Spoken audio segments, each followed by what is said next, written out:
नमस्कार, मैं हूं आपके साथ शीरी। पब्लिक इंटरेस्ट की शुरुआत आज एक खास खबर के साथ करेंगे जो आपको देखनी भी चाहिए और इसे शेयर भी करनी चाहिए, क्योंकि इस खबर में हौसला है, हालात से लड़ने का जज्बा है और जब ये दोनों चीजें होती हैं तो जमाना खुद आपके साथ आ खड़ा हो जाता है।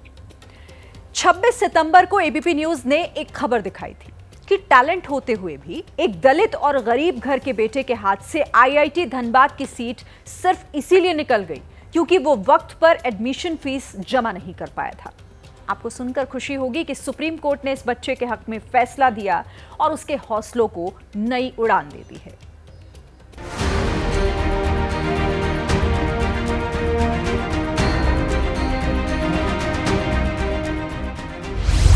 अदालत न्याय का मंदिर है। यहाँ देर हो सकती है लेकिन अंधेर नहीं। इसकी सबसे बड़ी मिसाल देश की सर्वोच्च अदालत ने पेश की, क्योंकि सुप्रीम कोर्ट ने अपने एक फैसले से एक बड़े टैलेंट को बर्बाद होने से बचा लिया। इस टैलेंट का नाम है अतुल। उसने बहुत अच्छा किया और ये बोला कि फीस के फाइनेंशियल प्रॉब्लम के कारण तरक्की में बाधा नहीं आनी चाहिए, इसलिए इसका बच्चे का उज्जवल भविष्य खराब नहीं होना चाहिए। अतुल को आईआईटी धनबाद में इलेक्ट्रॉनिक इंजीनियर की सीट राउंड 1 में अलॉट हुई, लेकिन समय पर फीस न जमा करने के चलते आईआईटी धनबाद ने अतुल को एडमिशन देने से मना कर दिया। अतुल मुजफ्फरनगर जिले का रहने वाला है। उसके पिता दिहाड़ी मजदूर हैं। उनके पास इतने पैसे नहीं कि एक साथ फीस जमा कर सकें। इसके लिए उन्होंने गांव वालों से पैसे उधार लिए और फीस की राशि जुटाई, लेकिन तब तक फॉर्म जमा करने की तारीख निकल चुकी थी। दरअसल 17,500 की फीस जुटाने में अतुल और उनके पिता को इतना वक्त लग गया कि फीस जमा करने की 24 जून की समय सीमा खत्म हो गई। वो पे कर नहीं पाए क्योंकि 4:45 तक हम फीस का इंतजाम कर पाए थे गांव वालों से लेकर। लेकिन अतुल ने हार नहीं मानी। पहले झारखंड हाईकोर्ट का दरवाजा खटखटाया, फिर मद्रास हाईकोर्ट का, लेकिन जब न्याय में देरी होने लगी तो वो सुप्रीम कोर्ट पहुंच गया। चीफ जस्टिस डीवाई चंद्रचूड़ की अगुवाई वाली बेंच ने अपनी विशेष शक्तियों का इस्तेमाल करते हुए आईआईटी धनबाद में अतुल को मिली तय सीट पर एडमिशन का आदेश दिया और साफ साफ कह दिया कि हम एक यंग टैलेंट को बर्बाद नहीं कर सकते। शुक्रवार को हिजबुल्लाह के चीफ नसरल्लाह को इजराइल ने मारा था, जिसकी मौत के बाद दुनिया के कई देशों में प्रदर्शन हुए। अब ऐसे ही प्रदर्शन भारत के अलग अलग शहरों में भी हो रहे हैं, लेकिन दहशतगर्द के लिए ये हमदर्दी कई सवाल खड़े कर रही है। पहली तस्वीर लखनऊ की, दूसरी तस्वीर बडगाम की, तीसरी तस्वीर करगिल से आई और तीनों तस्वीरें भले ही अलग अलग इलाकों की हों, लेकिन तीनों का मकसद हिजबुल्लाह के चीफ नसरुल्लाह की मौत पर मातम का। रविवार रात की ये तस्वीरें लखनऊ से आई। जुलूस दिन में भी दिखला, लेकिन रात होते होते भीड़ बढ़ने लगी। तस्वीरें कुछ इस तरह की दिखी।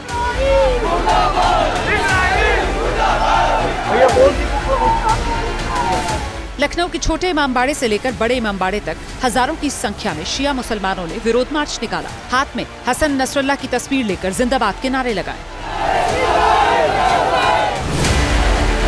लखनऊ से पहले कश्मीर के बडगाम में भी बड़ी संख्या में मुसलमानों ने अपना आक्रोश दिखाया, हिजबुल्लाह हिजबुल्लाह के नारे लगाए।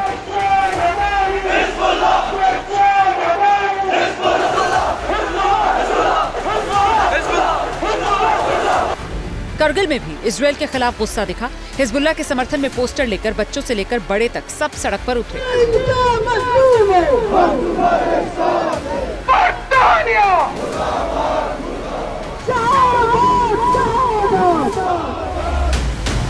हिजबुल्लाह के चीफ नसरुल्लाह की मौत शुक्रवार को इजराइल के टारगेटेड अटैक में हुई थी।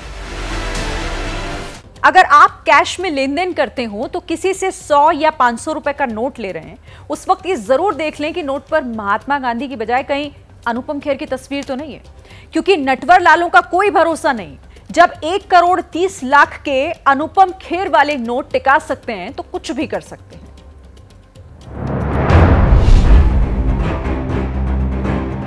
ये नोटों का बंडल देख रहे हैं आप, ये 1 करोड़ 30 लाख रुपए है। जी हाँ, सही सुन रहे हैं, 1 करोड़ 30 लाख रुपए।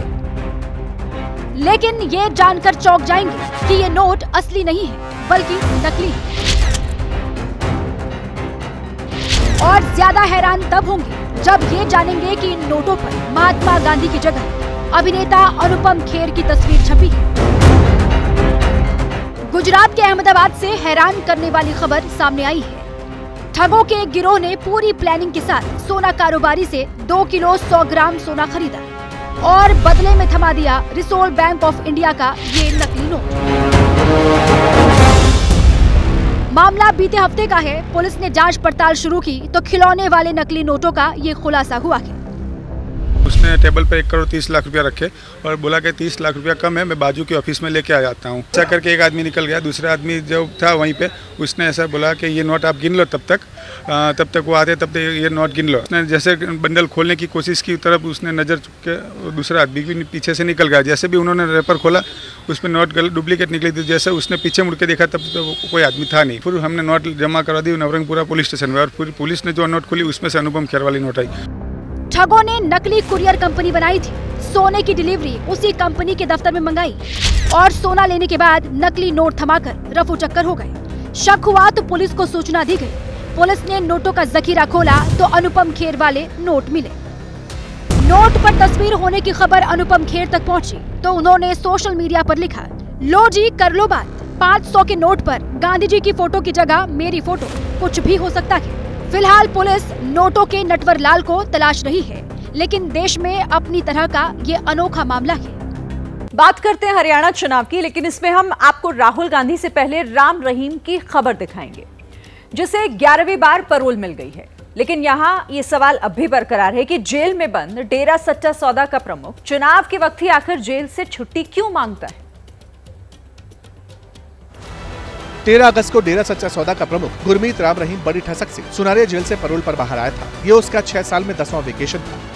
राम रहीम को सिरसा आश्रम में 2 महिला अनुयायियों से रेप के मामले में 20 साल की सजा सुनाई गई है। राम रहीम को 25 अगस्त 2017 को जेल भेजा गया था। अब तक 2545 दिन हो चुके हैं, लेकिन इनमें से 255 दिन राम रहीम जेल के बाहर रह चुका है, यानी सजा का 10% टाइम वो जेल से बाहर बिता चुका है। फरलो कैदी का अधिकार है, जबकि पैरोल हक नहीं है, लेकिन राम रहीम इन दोनों से परे है। उसने जब जो मांगा उसे मिला, फिर चाहे वो पैरोल हो या फिर फरलो। सवाल है कि राम रहीम को बार बार छुट्टी क्यों चाहिए? ऐसा क्या काम रहता है जेल के बाहर जो बार बार वो पैरोल मांगता है? देखेंगे तो इसमें सियासत दिखाई देगी। राम रहीम को पहली पैरोल 24 अक्टूबर 2020 को मिली, सिर्फ 1 दिन की। मां अस्पताल में भर्ती थी। दूसरी पैरोल भी सिर्फ 1 दिन की 21 मई 2021 को मिली। वजह वही थी, मां को देखने अस्पताल जाना है। तीसरी बार 7 फरवरी 2022 को पैरोल पर 21 दिन की छुट्टी ली, पंजाब चुनाव से ठीक पहले। चौथी पैरोल 17 जून 2022 को 30 दिन की मिली, हरियाणा नगर निगम चुनाव से पहले। पांचवी पैरोल 14 अक्टूबर 2022 को 40 दिन की मिली, हिमाचल चुनाव से पहले। छठी पैरोल भी 40 दिन की थी, जो 21 जनवरी 2023 को मिली, तब हरियाणा में पंचायत चुनाव थे। 20 जुलाई 2023 को फिर 30 दिन की पैरोल ली, तब भी हरियाणा निकाय चुनाव थे। राम रहीम को 8वीं छुट्टी 20 नवंबर 2023 को 21 दिन की मिली, राजस्थान चुनाव से पहले। 9वीं छुट्टी 19 जनवरी 2024 को मिली, वो भी पूरे 50 दिन की, लोकसभा चुनाव से पहले। 10वीं पैरोल 13 अगस्त को मिली, 21 दिन की, हरियाणा विधानसभा चुनाव से पहले। डेरा सच्चा सौदा के अनुयायी हरियाणा के बाद पंजाब, हिमाचल और राजस्थान में भी हैं। हरियाणा की 36 सीटों पर डेरे का आदेश बड़ा असर रखता है। कहते हैं राम रहीम की राय सिरसा, हिसार, फतेहाबाद, कुरुक्षेत्र, कैथल, पंचकूला में वोट पैटर्न तय करती है। यहाँ सवाल है कि हर चुनाव से पहले राम रहीम का बाहर आना किसकी जरूरत है?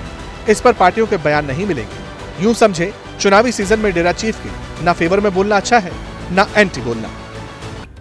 असल में चुनाव में बाबाओं की सबको जरूरत रहती है, किसी को कम, किसी को ज्यादा। बहरहाल आज हरियाणा में राहुल गांधी ने 2 काम किए। एक तो बीजेपी के गढ़ में विजय संकल्प यात्रा शुरू की, दूसरा ये कि भूपेंद्र सिंह हुड्डा और सैलजा के हाथ मिलवाकर ये मैसेज देने की कोशिश की है कि कांग्रेस में कहीं भी कोई खटपट नहीं है।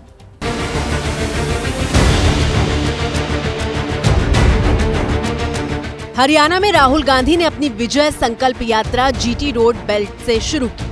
प्रियंका वाड्रा भी साथ थी। सबसे पहले आज का पॉलिटिकल सीन देखिए, जो यात्रा से पहले अंबाला में राहुल ने बनाया। नारायणगढ़ की रैली में राहुल ने सैलजा और हुड्डा के हाथ पकड़कर मिला दिए। मैसेज दिया कि कांग्रेस में कोई गड़बड़ नहीं है, बुरा तो बीजेपी का होने वाला है। ये जो बीच में इंडिपेंडेंट पार्टी आ रखी हैं, छोटी छोटी पार्टियां हैं, ये सब बीजेपी की पार्टी है। इनका रिमोट कंट्रोल इनके हाथ में है।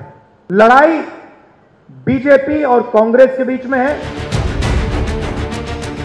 लेकिन राहुल के भाषण का बड़ा हिस्सा लोकसभा प्रचार जैसा था। वही दो दोस्त, नोटबंदी, जीएसटी, अग्निवीर वगैरह। प्रियंका ने भी कई पुराने मुद्दे रिपीट किए। कहा पीएम मोदी भी पुराने भाषण दोहरा रहे हैं। सिर्फ बड़ी बड़ी बातें, और मुझे ताज्जुब होता है कि बड़े से बड़े प्रधानमंत्री भी यहाँ आते हैं वही पुरानी बातें कह रहे हैं जो 10 साल पहले कही।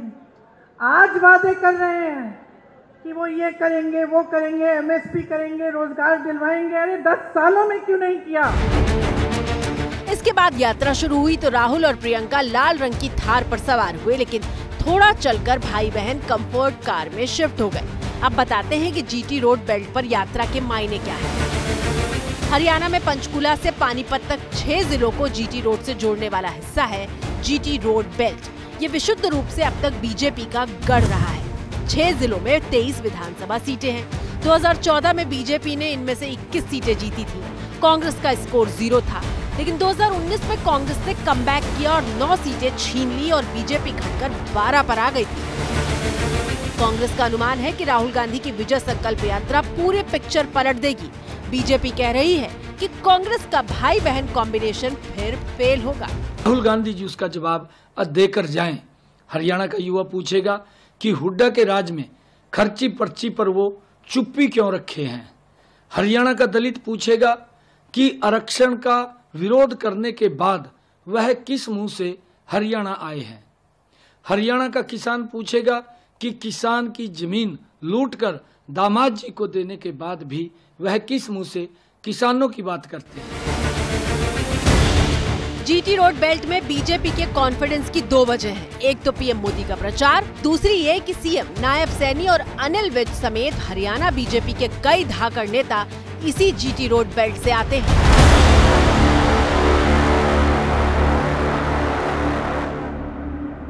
हरियाणा में ही कांग्रेस के नेता रणदीप सुरजेवाला ने एक अलग ही लाइन पकड़ ली है। सुरजेवाला ने वोटों के चक्कर में ब्राह्मणों के डीएनए को कांग्रेस से जोड़ दिया है और योगी आदित्यनाथ को ब्राह्मण विरोधी बता दिया है। क्या हुआ पूरे उत्तर प्रदेश के ब्राह्मण नेतृत्व? कहां गया बीजेपी का पूरा उत्तर प्रदेश का ब्राह्मण नेतृत्व? मंच ब्राह्मण सम्मेलन का है और वक्ता है कांग्रेस के राज्यसभा सांसद रणदीप सुरजेवाला। आदित्यनाथ को जिंदा रखना है तो ब्राह्मण समाज को मारना पड़ेगा।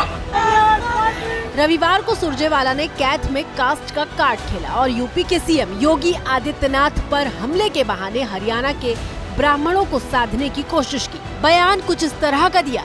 एक व्यक्ति को चुन चुन कर उनके नेतृत्व को समाप्त किया है, क्योंकि सब जानते हैं ये नेतृत्व इस देश का सबसे बड़े प्रांत से आता है और वो उत्तर प्रदेश है। इसलिए अगर आदित्यनाथ को जिंदा रखना है तो ब्राह्मण समाज को मारना पड़ेगा। उनको मार कर उसके बाद उनकी राजनीतिक जो मार है उसके बाद फिर आदित्यनाथ का कद बड़ा होगा। अजय सिंह बिष्ट उर्फ आदित्यनाथ, जिसका नाम भी आदित्यनाथ असली नहीं। कैथल में जूनियर सुरजेवाला कांग्रेस के उम्मीदवार हैं और उन्हीं को जिताने के लिए सीनियर सुरजेवाला ने ब्राह्मणों से समर्थन की अपील की और ये भी बता दिया कि कांग्रेस के खून में ब्राह्मणों का डीएनए है। अब बीजेपी के नेता ब्राह्मण वाली सुरजेवाला थ्योरी पर लखनऊ से लेकर पटना तक पलटवार कर रहे हैं। सब जानते हैं सुरजेवाला कौन है, ये दीपेंद्र हुड्डा कौन है, ये जो हुड्डा जी जो पूर्व मुख्यमंत्री वो कौन है। खड़े होकर सड़कों पर चौराहों पर गाली देते थे जात को ले लेके, ए पंडित। और यहाँ उनके एक साथी हैं, वो कहेंगे अच्छा मिश्रा जी, पत्रकारों को बुलाएंगे, अच्छा मिश्रा जी बक। राहुल गांधी के तरह दत्तात्रेय गोत्र बताने वाले लोग हैं ये। रणदीप सुरजेवाला बताएं कि मुसलमानों के लिए प्राण देने के लिए तैयार हो जाते हैं। आज कहां से याद आ गया ब्राह्मण। हरियाणा में ब्राह्मण वोटर अच्छी खासी संख्या में है। राज्य के जातीय गणित को समझे तो ब्राह्मण तीसरी बड़ी आबादी है। 25% जाट, 21% दलित के बाद 8% ब्राह्मण हैं। यानी जाट और दलित के बाद सबसे ज्यादा ब्राह्मण ही हैं। ब्राह्मण वोट बैंक के लिए बीजेपी ने चुनाव से पहले प्रदेश अध्यक्ष की कुर्सी पर मोहन लाल बड़ौली को बिठाया था। हरियाणा और जम्मू कश्मीर के बाद चुनावी लिस्ट में अगला नंबर महाराष्ट्र का है, जहां इसी साल विधानसभा के चुनाव होने हैं। लेकिन सियासी बिसात अभी से बिछने लगी है, क्योंकि बीजेपी जहां बौद्ध वोटर को रिझाने में लगी हुई है, वहीं महाविकास अघाड़ी सीट बंटवारे से आगे नहीं बढ़ पाई है।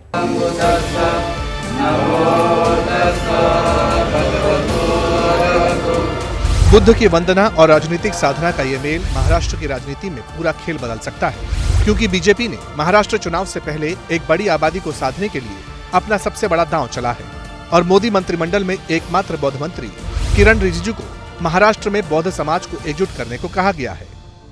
महाराष्ट्र में बौद्ध वोटर की आबादी बड़ी है। महाराष्ट्र की कुछ सीटों पर इनका प्रभाव नजर आता है। कुछ सीटें ऐसी भी है कि ये अकेले हार जीत का फैसला कर सकते हैं। महाराष्ट्र के जातीय समीकरण के हिसाब से मराठी बौद्धों की आबादी 5.81% है, जो देश में कुल बौद्धों की आबादी का 77% है। अब बीजेपी अपने बौद्ध मंत्री किरण रिजिजू को आगे करके चुनाव से पहले सभी मराठी बौद्धों को अपने पाले में लाना चाहती है, ताकि जो डेंट उसे लोकसभा चुनाव में लगा उसे बचाया जा सके, क्योंकि लोकसभा चुनाव में 48% दलित बौद्ध संगठनों ने खुले तौर पर महाविकास अघाड़ी का समर्थन किया था, जिससे एनडीए को बड़ा नुकसान हुआ था। लेकिन जहां बीजेपी बौद्ध वोटों के जरिए बड़ी लकीर खींच रही है, वहीं महाविकास अघाड़ी सीट बंटवारे में उलझी पड़ी है। सोमवार को सीट शेयरिंग के लिए तीनों दलों के नेता आए थे, लेकिन सीट बंटवारे की बात फाइनल नहीं हो पाई। उधर सवाल सीएम फेस को लेकर भी है, जिसे लेकर उद्धव ठाकरे पहले से मोर्चा खोले हुए हैं, जो चाहते हैं कि सीट बंटवारे से पहले सीएम के चेहरे पर बात हो जाए। लेकिन कांग्रेस और शरद पवार की एनसीपी इस पर चुप्पी साधे हुए है। अगले साल जनवरी में एक म्यूजिक कॉन्सर्ट होने वाला है और इसे लेकर इसके टिकटों की ब्लैक मार्केट के आरोप में बुक माई शो बुरी तरीके से फंसता हुआ दिख रहा है। पुलिस ने बुक माई शो के सीईओ को 2 बार समन भी भेज दिया है, लेकिन वो जांच में मदद की बजाय पॉलिटिकल पावर दिखाने पहुंच गए। आप फोटो क्यों ले रहे हैं? टीवी स्क्रीन पर दिख रहा ये शख्स बुक माई शो का सीईओ और को-फाउंडर आशीष हेमराजानी है। समन को लेकर एक सवाल क्या पूछ लिया, आग बबूला हो गए और कैमरा बंद कराने लग गए। आप फोटो क्यों ले रहे हैं? लेकिन सब कैमरे में कैद हो गया। अब सवाल ये है कि क्या बुक माई शो के सीईओ जांच से भाग रहे हैं और क्या जांच से बचने के लिए सियासी दबाव डालने की कोशिश कर रहे हैं। आप फोटो क्यों ले रहे हैं? आशीष हेमराजानी को आज सुबह 11 बजे उनके सामने पेश होकर जांच में सहयोग करने के लिए समन भेजा था, लेकिन आशीष हेमराजानी मुंबई पुलिस के सामने पेश होने की बजाय सीधे गए महाराष्ट्र के डिप्टी सीएम देवेंद्र फडणवीस इनके निवास स्थान पर उनसे मिलने। लेकिन देवेंद्र फडणवीस ने आशीष हेमराजानी से मुलाकात करने से इनकार कर दिया। अब इसे लेकर महाराष्ट्र की राजनीति में विवाद शुरू हो गया है। शिवसेना यूबीटी का आरोप है कि बीजेपी की बुक माई शो से मिलीभगत है। इसका मतलब ये है कि वो समझ रहा है कि ईओडब्ल्यू क्या कर लेगी, जब हमारे उप मुख्यमंत्री ही मित्र हैं, जब सरकार के बैठे लोग ही हमारी एक प्रकार से मदद करने तैयार हैं, तो ये किस टाइप का राज्य बनाना चाहते हैं। तो ये जो बुक माई शो है ये अब काम कर रहा है बुक माई बीजेपी शो की तरह। बुक माई शो से टिकट की बुकिंग में घोटाले का ये पूरा विवाद है। मामला अगले साल जनवरी में होने वाले कोल्डप्ले के कॉन्सर्ट से जुड़ा है, जो 9 साल बाद भारत आ रहा है। इस बैंड के कॉन्सर्ट के टिकट के लिए लोगों में होड़ मची है, लेकिन इल्जाम है कि बुक माई शो आम लोगों को टिकट न देकर इसकी ब्लैक मार्केटिंग करवा रहा है। महाराष्ट्र की आर्थिक अपराध शाखा इसी की जांच में जुटी है, जिसे लेकर दूसरे समन पर भी कंपनी के सीईओ पूछताछ में शामिल नहीं हुए। आप फोटो क्यों ले रहे? अब बात दिल्ली की करते हैं, जहां 4 महीने बाद चुनाव होने हैं और अरविंद की आतिशी सरकार आज से अगली जीत की सड़क बनाने में जुट गई है। दिवाली से पहले पूरी दिल्ली को गड्ढा मुक्त बनाने का लक्ष्य रखा गया है। दिल्ली की सड़कों की सूरत देखिए, कहीं गिट्टी उखड़ी पड़ी है तो कहीं छोटे बड़े हर साइज के गड्ढे हैं। क्या गाड़ी चलाएं और क्या दौड़ाएं, आम आदमी नहीं चल सकता, तो 4 महीने बाद आम आदमी की सरकार क्या खाक इन रास्तों से फिर सत्ता में पहुंचेगी। अरविंद केजरीवाल के कुछ यही ख्याल लेकर दिल्ली की सरकार सुबह से सड़कों पर उतर गई। मुख्यमंत्री आतिशी ने दक्षिणी दिल्ली का चार्ज संभाला, इंस्पेक्शन किया और आदेश दिया कि दिवाली से पहले दिल्ली की हर सड़क गड्ढा मुक्त बनानी है। 1-1 इंच सड़क का निरीक्षण होगा और उसके बाद आने वाले 3 से 4 हफ्ते में सभी सड़कों को बनाया जाएगा, सारे पॉटहोल्स को रिपेयर किया जाएगा। गड्ढा मुक्त दिल्ली के मूवमेंट में हर मंत्री को इलाके बांटे गए। ये मंत्री सड़कों की हालत नोट करेंगे। फिर एक हफ्ते बाद PWD काम शुरू करेगा। चैलेंज 1400 किलोमीटर सड़क को चमकाने का है। बीजेपी वालों ने सड़कों की हालत खराब की है। दिल्ली के लोगों को परेशान करने के लिए उन्होंने इस तरह का माहौल बनाया, इस तरह के वो कि काम रुक गए। लोगों को परेशान करने के लिए काम रुके, लेकिन अब केजरीवाल जी आ गए हैं। अब ये काम भी होगा, ये सड़क भी जल्दी ठीक हो जाएगी और काम भी जल्दी जल्दी होंगे। लेकिन बीजेपी इस रोड एक्शन को सिर्फ फोटो इवेंट बता रही है। कह रही है कि इस इवेंट से केजरीवाल खुद एक्सपोज हो गए हैं। जो लोग 4 साल और 8 महीना सोते रहे, वो अब जाकर के दिखावा के लिए सड़कों पे आ रहे हैं। उन्होंने ये सिद्ध कर दिया है कि अरविंद केजरीवाल बिल्कुल नकारा मुख्यमंत्री। जेल से छूटने के बाद अरविंद केजरीवाल ने इन सड़कों की दुर्गति का ठीकरा बीजेपी पर फोड़ा था। कहा था कि बीजेपी तो चाहती ही है कि सड़कें टूट जाएं और केजरीवाल की गाड़ी अटक जाए। हिजबुल्लाह का खेल खत्म करने के बाद अब इजराइल का टारगेट हूती है, जिस पर इस वक्त इजराइल की सेना मौत बनकर बरस रही है।